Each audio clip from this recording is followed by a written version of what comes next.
Hello, today we are with Mr. Ashish Chauhan, MD of BSE Stock Exchange, one of the largest exchanges in India and also Asia.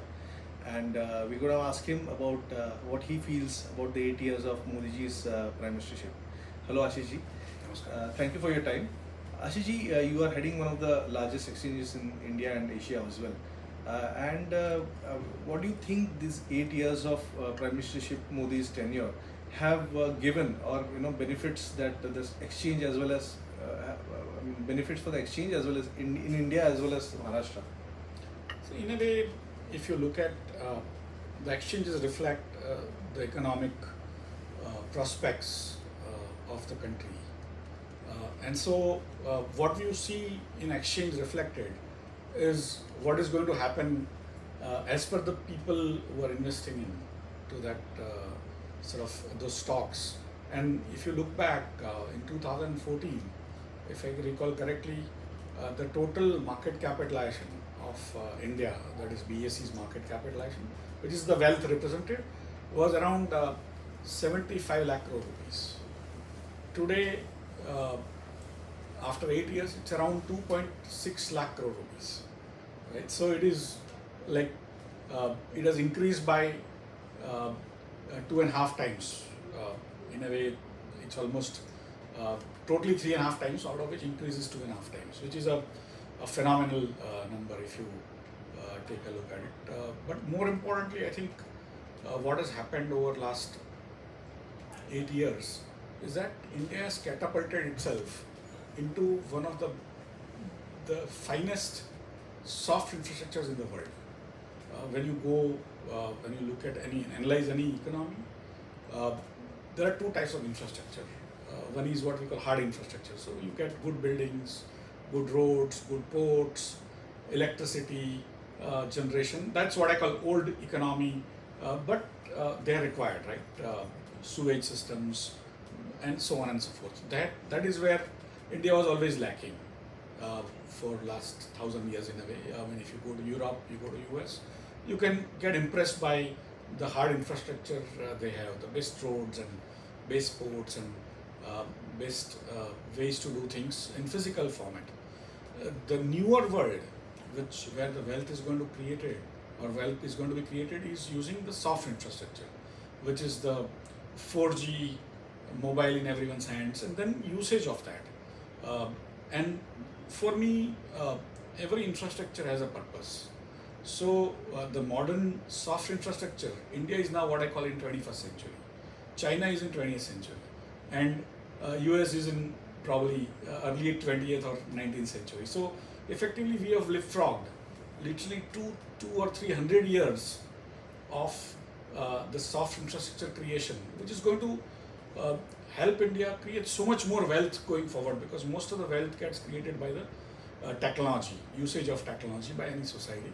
And today, with our UPI, with our Jan Dhan Aadhaar mobile, with our GST, which is also very high tech compared to no other country does GST the way we do, even faceless income tax assessment or centralized income tax processing, those kind of things, using even giving out the Kisan benefits, every farmer gets 2,000 rupees every 2 or 3 months. Those are the things I think no other country has been able to do on its own and in such a short period until now. Even China, which is considered pretty high tech, they can actually force their people to do things. In India, you can't force people to do things. And despite that, today our per month transactions of UPI, that is mobile payments, is now literally 3-4 times more than what China does, right? And so you can imagine the kind of revolution that has happened, which is silent revolution. It is not visible because the buildings are visible, right? The roads are visible. Of course, Modi ji is creating roads also. I travel to UP often. I'm also working with Banaras Hindu University and we have an incubator there in BSE. We also, I am a chancellor in University of Allahabad. And so I do travel to UP often. The type of roads, the type of airports that have now come into existence. Even when I used to go 8 years back when Modi ji came to power, I always used to wonder how Modi is going to improve this. And today, it is such a pleasant experience of having that infrastructure getting created in UP, which is mind-boggling, right? And every aspect of life, whether it is hard infrastructure or soft infrastructure, Modi ji has, I think, with leadership, shown the way and worked wonders. And clearly, I mean, I spoke at UN also in 2019. I spoke at some of the Commonwealth areas conferences, even OECD conferences. What I say is, if any country has to be emulated today for creating modern automated infrastructure, for providing services to its citizens, for giving them benefits or even education, they have to emulate India. And that is, I think, going to take India very, very far in a very short time going forward. That doesn't mean we have neglected the infrastructure, and that has happened wonderfully well. But if you look back again 8 years back, 3 worries were there in the analyst's mind. Okay, we meet a lot of analysts all the time about India. They thought because Mr. Modi may be a good administrator, he has done wonders in Gujarat, but he has not handled finance of a country before, monetary policy before. How will it happen? Second was, he has not done defense before, because state government doesn't done defense before, right? And so foreign policy was another part that he has never handled foreign policy, because as a state CM you don't get to handle that. These are the 3 weak points of those times in people's analysts' mind those days, even international analysts, that how will he be able to handle these 3 things, which is what a country is sort of requiring to do: defense, foreign policy, and managing the country's finances, which are very different from a state's finance. And today, if you look at those 3 things, these are 3 of his strongest points. If you look at the foreign policy, I think India's standing in the world has never been better than what it is today, at least in my lifetime, right? And probably in last 100 years or probably 500 years, right? And so I think yes, and I have traveled extensively when he speaks, and I have seen the kind of importance people give to India today is phenomenal. I also teach abroad as official professor, and I see a sea change. There is a trust, there is a confidence in India. And I think what I say, that a leader, if he can change the direction, then he can change the entire framework. Dasha बदलती है जब दिशा बदलती है. तो this leader, Mr. Modi, has actually changed our direction. दिशा बदली है तब जाके दशा बदलती है. And similarly, defense, we have had, of course, some skirmishes with Pakistan, but we also decisively defended ourselves during COVID period, and that, I think, is a lesson. In most difficult period for the world, somebody attacked us and we defended on our own. I think that was a great achievement. Of course, what we did with Pakistan was also a great way of setting up examples, saying that India is no longer going to tolerate nuisance, and of course we will continue to try, but effectively for me, defense today, India is in a great position, and Atmanirbhar Bharat framework in defense, I think, is going to again make a lot of multinationals out of India in terms of the defense production itself.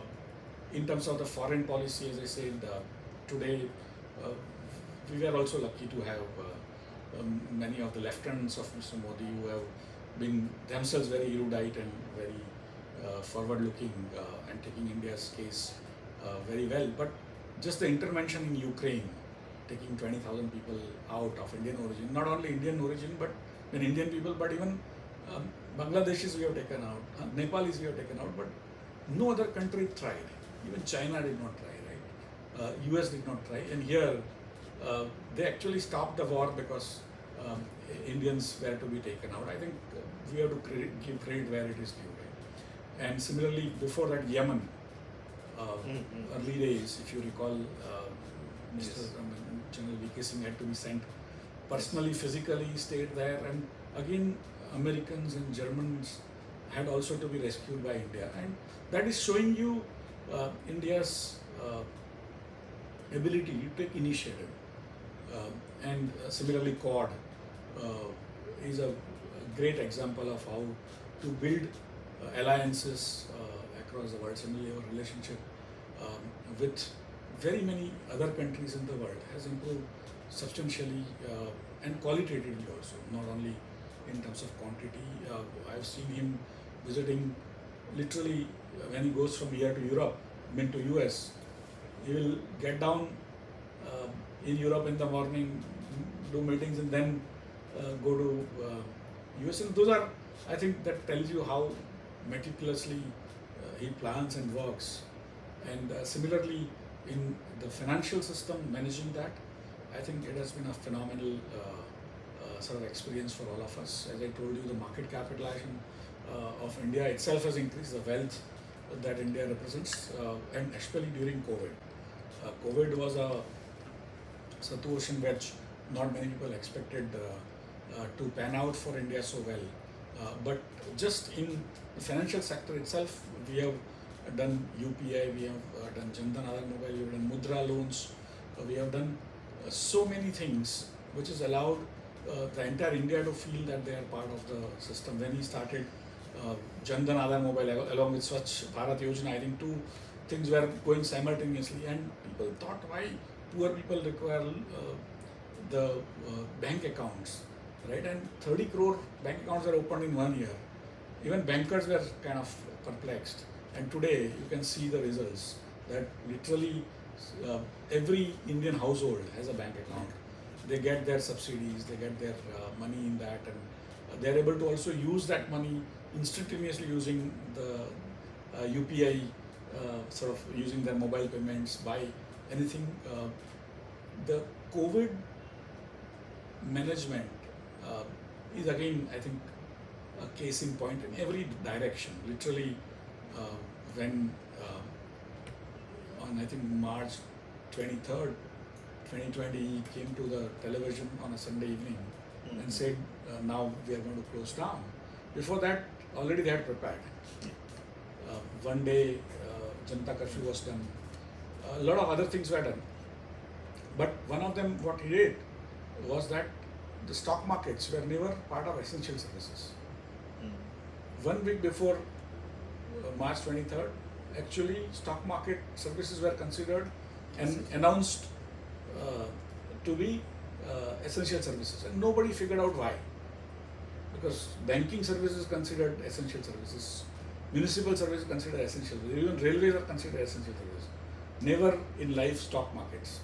But he had that vision to make stock markets also as essential services. So when, as soon as his speech got over on March 23rd, 2020, I put a tweet saying the BSE will continue to work normally, and people pounced on me saying, if Modi ji has said that it has to close down and you are trying to keep it open, I said, no, Modi ji has not said stock market will be closed, right? And we had, at least I got signals by that announcement of the stock market as essential service. I realized that he wants to keep it open. That's why I put a tweet there. And the next day we worked through the night with banks and everyone.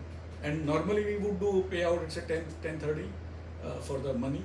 On that day, that is 24th March 2020, we did actually pay out early so that people get comfort that Indian stock markets will continue to. If we had not done that, the asset prices would have gone down precipitously, and people who wanted money for their illnesses or other things, they would not been able to come out, and initially the markets had already fallen by the time, but slowly people realized that market prices started going up because we kept the market open, right? And that is, I think, the visionary part of his leadership that tells you that everything is basically meticulously planned and executed with tremendous amount of carefulness. And then if they have to change anything, they are also very alert at sort of taking next steps and things like that. His entire team, I think, needs to be applauded for the hard work they put in and the planning they do, the execution they do. Earlier, over last 40-50 years, we had come to know that announcement of a policy is the end of everything. There was no need for execution. When you had to do liberalization in early 90s, you had to actually ensure that what was earlier done had to be not done. But nobody specialized in execution. So towards say 2012, 2013, all of us are worried about the corruption and other things, and how will this country move when we are not able to make new roads, new ports, new electricity plants, new solar plants. What will happen to India? And here comes this man, and suddenly the execution becomes the main thing. The policy announcement is only 1% of the overall scheme of things. What you do in the field is much more important. This team, which he has created, is able to execute well, and I think that is the difference between what earlier governments over the last 30-40 years were, and this government is, I think, focus on execution. During COVID, I think one of the larger issues which I have been taking up with his office, I have been writing continuously from day one, is that if our people are going to be in lockdown all the time, if they don't get food, it's going to be a serious issue, because then hungry people can create riots and all. And I'm sure a lot of other people would have also given this feedback, but they have meticulously planned the distribution of ration. I mean, they have sent trains full of grains when nobody was traveling anyway. Across the country, they've reached out to every household. That 80 crore people have been given free food for now 2.5 years. It is unbelievable. I mean, there is no example in human history. 80 crore people is larger than US and Europe population combined, right? And just in 2019 or 20, UN World Food Program was given Nobel Peace Prize for giving partial food for 8 crore people. This is 80 crore people, 2.5 years, right? That's why one of my speeches at IIM Calcutta convocation, I said that Mr. Modi should be nominated for Nobel Peace Prize for taking care of 80 crore people, 800 million people. It's larger than all continents except Asia and Africa, right? And similarly, getting vaccines. I mean, last year, this time, most people were not confident across the world that India would be able to vaccinate its own people, and they created a software called COVID. Everyone took appointments there. The vaccines reached in remotest corner of India to literally 100 crore plus people. Everyone has got now almost 2 vaccines. Many of us, like me, have got even 3rd dose. It is, I'm telling you, it is not possible without tremendous teamwork, without vision, without execution, because most countries across the world were struggling. And India, being a poor country, I mean, India was not supposed to do well during COVID, right? If you recall, in February, March, there were experts of Indian origin.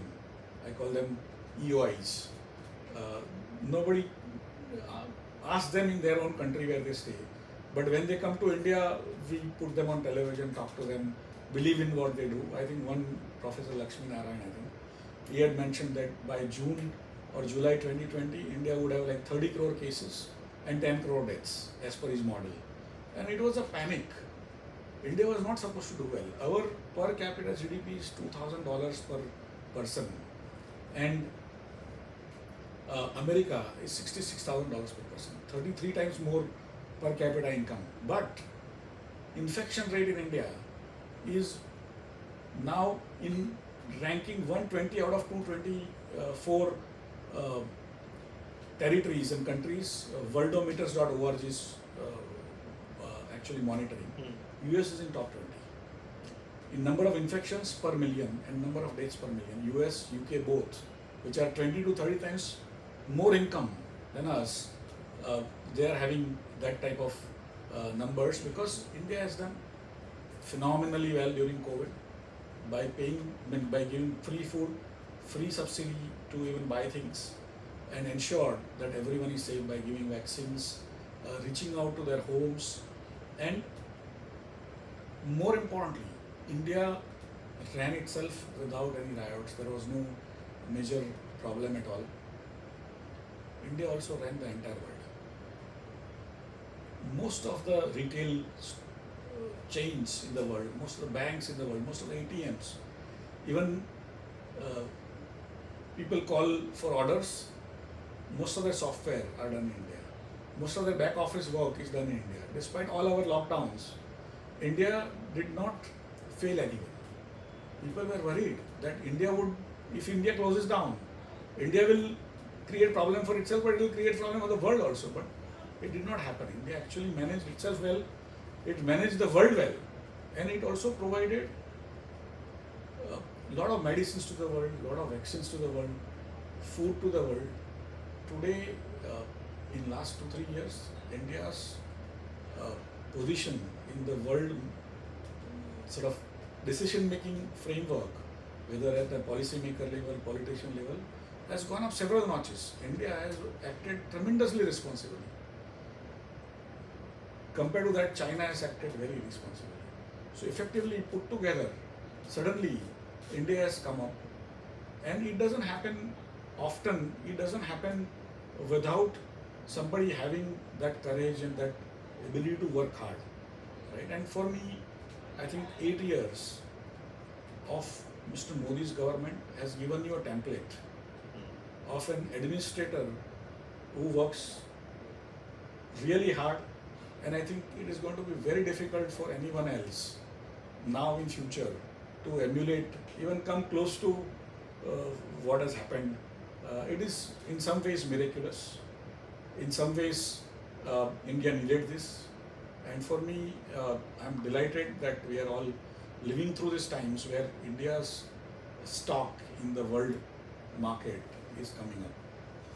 Thank you very much, sir, for your kind and candid views.